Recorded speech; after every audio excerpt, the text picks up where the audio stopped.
जय हिंद साथियों, अपना टाइम क्लासेज में आप सभी का स्वागत है। आज की क्लास की शुरुआत इस मोटिवेशनल लाइन से करना चाहेंगे कि इंतजार करने वालों को उतना ही मिलता है जितना कोशिश करने वाले छोड़ देते हैं। और आज आप सभी को साइंस से संबंधित महत्वपूर्ण प्रश्नों को हल कराएंगे। पहला प्रश्न है कि आत्महत्या की थैली किसे कहा जाता है? नोट करना, आत्महत्या की थैली लाइसोसोम को कहा जाता है।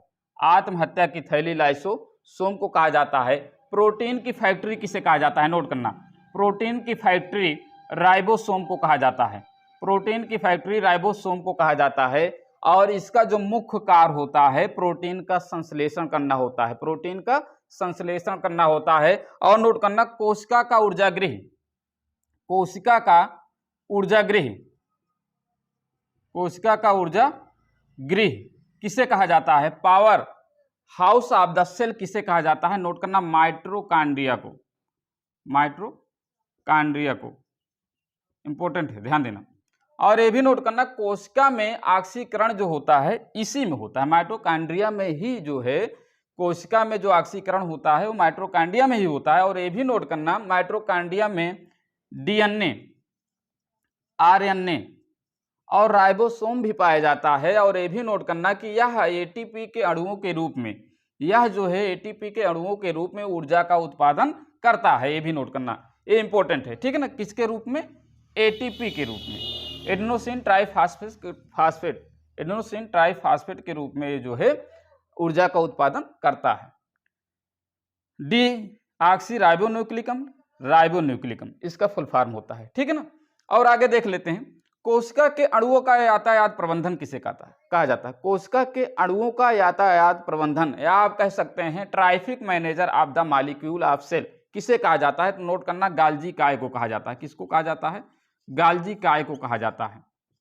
ये भी इंपॉर्टेंट है। और ध्यान देना, जो कोशिका भित्त होती है किस चीज की बनी होती है? ध्यान देना, सेलुलोज की बनी होती है। किस चीज की बनी होती है? सेलुलोज की बनी होती है। और ये भी नोट करना कि कोशिका भित्त केवल जो है पादप कोशिका में पाई जाती है, पादप कोशिका में पाई जाती है। ये भी नोट करना। जंतु कोशिका में इसका अभाव होता है। ये भी नोट करना, जंतु कोशिका में इसका जो होता है अभाव होता है, ठीक है ना। जो कोशिका भित्त होती है किसकी बनी होती है? कोशिका भित्त, नोट करना, ये सेलुलोज की बनी होती है। और जो है पादप कोशिका में ही कोशिका भित्त पाई जाती है, जंतु कोशिका में इसका अभाव होता है। ये भी नोट करना। और ध्यान देना, जीवन की संरचनात्मक एवं कार्यात्मक इकाई को क्या कहा जाता है? जीवन की संरचनात्मक एवं कार्यात्मक, नोट करना, जीवन की संरचनात्मक एवं कार्यात्मक इकाई किसे कहा जाता है? नोट करना, एक कोशिका को कहा जाता है। किसको कहा जाता है? सेल को कहा जाता है। ये भी इंपॉर्टेंट है। अच्छा, इसकी कोशिका की खोज किसने की थी? कोशिका की खोज रॉबर्ट हुक ने की थी। किसने की थी? रॉबर्ट हुक ने की थी। और सबसे बड़ी कोशिका क्या है? सबसे बड़ी कोशिका, नोट करना, शुतुरमुर्ग के अंडा है। शुतुरमुर्ग, शुतुरमुर्ग के अंडे की जो है सबसे बड़ी कोशिका कहा जाता है। इसको जो है इंग्लिश में इसको ऑस्ट्रिच कहते हैं, ऑस्ट्रिच कहते हैं। यह जो है सबसे बड़ी कोशिका होती है। और सबसे लंबी कोशिका अगर देखा जाए, ये सबसे बड़ी कोशिका होती है शुतुरमुर्ग के अंडे की। सबसे बड़ी कोशिका, लंबी कोशिका अगर देखा जाए तो ये आपका जो है सबसे लंबी अगर देखेंगे तो तंत्रिका कोशिका होती है। क्या होती है? तंत्रिका कोशिका, नोट करना, तंत्रिका कोशिका होती है। और इसी को इंग्लिश में कहते हैं नर्व सेल, नर्व सेल, ठीक है ना। ये भी आपको जो है याद करना है। और ध्यान देना, सबसे छोटी कोशिका जो होती है माइकोप्लाज्मा नामक जीवाणु, जो माइकोप्लाज्मा गैलोस्ट्रिप, ध्यान देना, माइकोप्लाज्मा गैलोसेप्टिक, नोट करना, गैलोसेप्टिक नामक जीवाणु की सबसे छोटी कोशिका होती है। ध्यान देना, सबसे छोटी कोशिका जो होती है माइकोप्लाज्मा गैलोसेप्टिक नामक जीवाणु की होती है। ये भी नोट करना, इंपॉर्टेंट है, ठीक है ना। उसके बाद आ जाइए, देखते हैं और इंपॉर्टेंट फैक्ट, इसको मिटा देते हैं, ठीक है ना। जैसे आपका जो है फूलों का अध्ययन को क्या कहा जाता है? नोट करना, फूलों के अध्ययन को, फूलों के अध्ययन को क्या कहा जाता है? एंथोलॉजी कहा जाता है। क्या कहा जाता है? एंथोलॉजी कहा जाता है। ये भी नोट करना इंपॉर्टेंट है। फूलों के अध्ययन को एंथोलॉजी कहा जाता है। और जो है कीटों के अध्ययन को क्या कहते हैं? कीटों के अध्ययन को, कीटों के अध्ययन को क्या कहते हैं? ये भी नोट करना इंपॉर्टेंट है। कीटों के अध्ययन को एंटोमोलॉजी कहते हैं, एंटोमोलॉजी, ठीक है ना, ये भी इंपॉर्टेंट, ये भी ध्यान देना। अच्छा ये बताओ, अस्थियों का अध्ययन, अस्थियों का अध्ययन, अस्थियों के अध्ययन को क्या कहा जाता है? ये भी नोट करना, ऑस्टियोलॉजी, ऑस्टियोलॉजी कहा जाता है, ऑस्टियोलॉजी कहा जाता है, ये भी नोट करना, ठीक है ना। अच्छा और ध्यान देना, जैसे पक्षियों का अध्ययन किसे कहते हैं? पक्षियों का अध्ययन जो है ये आपका आर्निथोलॉजी कहा जाता है, आर्निथोलॉजी कहा जाता है, ये भी नोट करना, आर्निथोलॉजी कहा जाता है। जैसे आपका सर्प के विषय में जानकारी अगर प्राप्त करनी है, सर्प के विषय में जानकारी प्राप्त करनी है तो नोट करना, इसके अध्ययन को क्या कहा जाता है? सर्पेटोलॉजी, सर्पेटोलॉजी, ध्यान देना, सर्पेटोलॉजी इंपॉर्टेंट है, ये भी ध्यान देना। अच्छा ये बताओ, जैसे आपका जनसंख्या एवं मानव जात के महत्वपूर्ण आंकड़ों का अध्ययन किया जाए, जनसंख्या एवं मानव जात के महत्वपूर्ण आंकड़ों का अध्ययन किया जाए तो किसके तहत किया जाता है? ये भी नोट करना, जनानकी, जनानकी, इसके ये ब्रांच है, इसके तहत किया जाता है। और ध्यान देना, जैसे आपका जो है मिट्टी का अध्ययन किया जाए, मिट्टी का अध्ययन, मिट्टी का अध्ययन को क्या कहते हैं? ये भी नोट करना, पैडोलॉजी कहा जाता है, पैडोलॉजी कहा जाता है। क्या कहा जाता है? पैडोलॉजी। अच्छा जैसे शब्दकोश, शब्दकोश के संयोजन का अध्ययन जैसे किया जाए, शब्दकोश के संयोजन का अध्ययन किया जाए तो क्या कहा जाता है? शब्दकोश इंपॉर्टेंट है, शब्दकोश के संयोजन का अध्ययन किया जाए इसको क्या कहते हैं? ध्यान देना, इसको जो है आपका लेक्सिकोग्राफी कहा जाता है, लेक्सिको इंपॉर्टेंट है, लेक्सिकोग्राफी कहा जाता है, ठीक है ना, ये भी इंपॉर्टेंट है। अच्छा ये बताओ जो है जैसे सेरीकल्चर, सेरीकल्चर क्या होता है? सेरीकल्चर, सेरीकल्चर में क्या किया जाता है?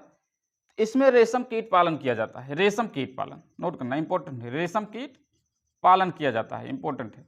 और जैसे आपका पीसी कल्चर, पीसी कल्चर जो इंपॉर्टेंट फैक्ट है उसी को लिखवा रहे हैं, पीसी कल्चर, पीसी कल्चर में क्या होता है? मत्स्य पालन, मत्स्य पालन, ठीक है ना, मत्स्य पालन किया जाता है। अच्छा ये बताओ, जैसे मधुमक्खी पालन किस में किया जाता है? मधुमक्खी पालन, एक लास्ट है मधुमक्खी पालन, एपी कल्चर के तहत, किसके तहत? एपी कल्चर के तहत जो है आपका मधुमक्खी पालन किया जाता है, ठीक है ना। एक कुछ जो है शाखाएं थी जिसके तहत जो है किसका अध्ययन किया जाता है। आइए और देखते हैं, जैसे सबसे बड़ी ग्रंथि क्या है? सबसे बड़ी ग्रंथि, ध्यान देना, सबसे बड़ी ग्रंथि किसे कहा जाता है? तो इंपॉर्टेंट है, यकृत को कहा जाता है, लीवर को सबसे बड़ी ग्रंथ कहा जाता है, ठीक है ना, इंपॉर्टेंट। अच्छा सबसे बड़ी अंतःस्रावी ग्रंथि किसे कहा जाता है? सबसे बड़ी अंतःस्रावी, ध्यान देना, अंतःस्रावी ग्रंथि किसे कहा जाता है? ये भी नोट करना, सबसे बड़ी अंतःस्रावी ग्रंथि किसे कहा जाता है? थायराइड ग्रंथ को कहा जाता है। किसको कहा जाता है? थायराइड ग्रंथ को, ये भी नोट करना, थायराइड ग्रंथि को जो है सबसे बड़ी अंतःस्रावी ग्रंथि कहा जाता है। अच्छा ये बताओ, सबसे बड़ा पुष्प क्या है? सबसे बड़ा पुष्प, सबसे बड़ा पुष्प किसे कहा जाता है? कौन सा है सबसे बड़ा पुष्प? रेफ्लेसिया, रेफ्लेसिया, ध्यान देना, रेफ्लेसिया, ठीक है ना। अच्छा सबसे छोटा पुष्प क्या है? सबसे छोटा पुष्प, ध्यान देना, सबसे छोटा पुष्प अगर देखा जाए तो वो क्या है? बुल्फिया है, क्या है? बुल्फिया है, ठीक है ना। अच्छा ये बताओ, सबसे बड़ा सर्प क्या है? सबसे बड़ा सर्प किसे कहा जाता है? सबसे बड़ा सर्प, ध्यान देना, सबसे बड़ा सर्प अजगर को कहा जाता है। किसको कहा जाता है? अजगर को सबसे बड़ा सर्प कहा जाता है। अच्छा मान लो एक आधा और प्रश्न, जैसे मान लेते हैं सबसे छोटा स्तनधारी किसे कहा जाता है? इंपॉर्टेंट, सबसे छोटा स्तनधारी, सबसे छोटा स्तनधारी किसे कहा जाता है? छछूंदर को, छछूंदर, ठीक है ना, सबसे छोटा स्तनधारी किसे कहा जाता है? छछूंदर को कहा जाता है। और ध्यान, सबसे लंबा स्तनी क्या है? सबसे लंबा स्तनी जिराफ है, क्या है? जिराफ है, सबसे लंबा स्तनी क्या है? जिराफ है। अच्छा सबसे बड़ा स्थलीय जंतु, सबसे बड़ा स्थलीय जंतु, नोट करना, स्थलीय जंतु किसे कहा जाता है? सबसे बड़ा स्थलीय जंतु किसे कहा जाता है? नोट करना, ये आपका हाथी है, विरासत पशु हाथी है, ठीक है ना। सबसे बड़ा स्थलीय जंतु विरासत पशु हाथी है। सबसे बड़ा वर्तमान जंतु में कौन है? सबसे बड़ा वर्तमान में जंतु कौन है? नोट करना, ये आपका ब्लू व्हेल है, नीली व्हेल, ब्लू व्हेल, ठीक है ना। क्या है? ब्लू व्हेल है, ठीक। अच्छा, और बताओ सबसे छोटा जंतु क्या है? सबसे छोटा जंतु अमीबा है। सबसे छोटा जंतु देखा जाए तो अमीबा है। क्या है? अमीबा है, ठीक है ना। अच्छा, सबसे बड़ी पक्षी क्या है? सबसे बड़ा पक्षी, नोट करना, बड़ा पक्षी क्या है? शुतुरमुर्ग है। क्या है? शुतुरमुर्ग, ये भी नोट करना, शुतुरमुर्ग सबसे बड़ा पक्षी है। और सबसे छोटा पक्षी अगर देखा जाए तो क्या? Humming bird, humming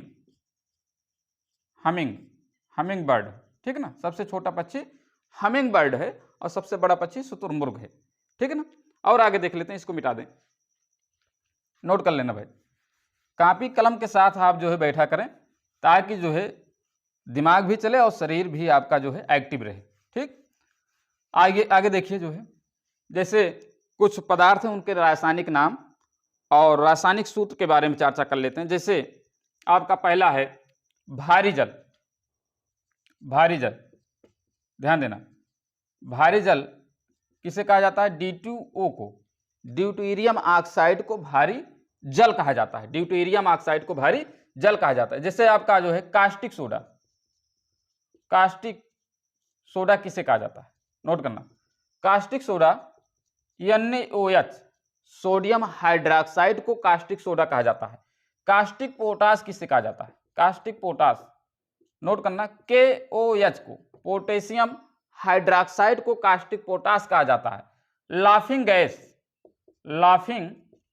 gas, note करना, इंपॉर्टेंट है, किसे कहा जाता है? N2O, नाइट्रस ऑक्साइड को लाफिंग गैस कहा जाता है। नाइट्रस ऑक्साइड को लाफिंग गैस कहा जाता है। जैसे नीला थोथा किसे कहा जाता है? ध्यान देना, नीला थोथा जो है CuSO4 × 5H2O, कॉपर सल्फेट को जो है नीला थोथा कहा जाता है। और ध्यान देना, सूक्ष्म बर्फ किसे कहा जाता है? तो ठोस कार्बन डाइऑक्साइड को जो है सूक्ष्म बर्फ कहा जाता है, ठीक है ना। जैसे सुहागा का रासायनिक सूत्र क्या है? Na2B4O7 × 10H2O, इसी को जो है बोरेक्स कहते हैं। इसी को रासायनिक नाम इसका बोरेक्स है, ठीक है ना। अच्छा, खाने का सोडा किसे कहा जाता है? नोट करना,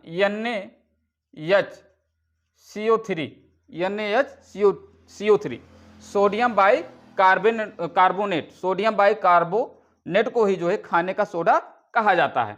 धावन सोडा मतलब धोने का सोडा किसे कहा जाता है? नोट करना, धोने का सोडा, ये आपका Na2CO3 सोडियम बाई कार्बोनेट को धोने का सोडा कहा जाता है। और जैसे चाक का रासायनिक सूत्र क्या है? CaCO3 कैल्शियम कार्बोनेट, इसी को जो है चाक कहा जाता है। लाल सिंदूर, ध्यान देना, लाल सिंदूर को जो है इसका रासायनिक सूत्र Pb3O4 है। इसका जो रासायनिक नाम है लेड पराक्साइड है। क्या है? लेड पराक्साइड है। और ध्यान देना, जैसे आपका जो है नौसादर, इसका रासायनिक सूत्र जो होता है NH4Cl होता है। अमोनियम क्लोराइड होता है, अमोनियम क्लोराइड, नौसादर को अमोनियम क्लोराइड कहा जाता है। अच्छा, फिटकरी, इसका रासायनिक सूत्र क्या होता है? K2SO4 Al2SO4 का whole thrice × 24H2O। Potassium aluminium sulphate कहा जाता है, ठीक है ना। जैसे सिरका एक ले लेते हैं, सिरका, इसका रासायनिक सूत्र CH3COOH, एसिटिक अम्ल कहा जाता है, ठीक है ना।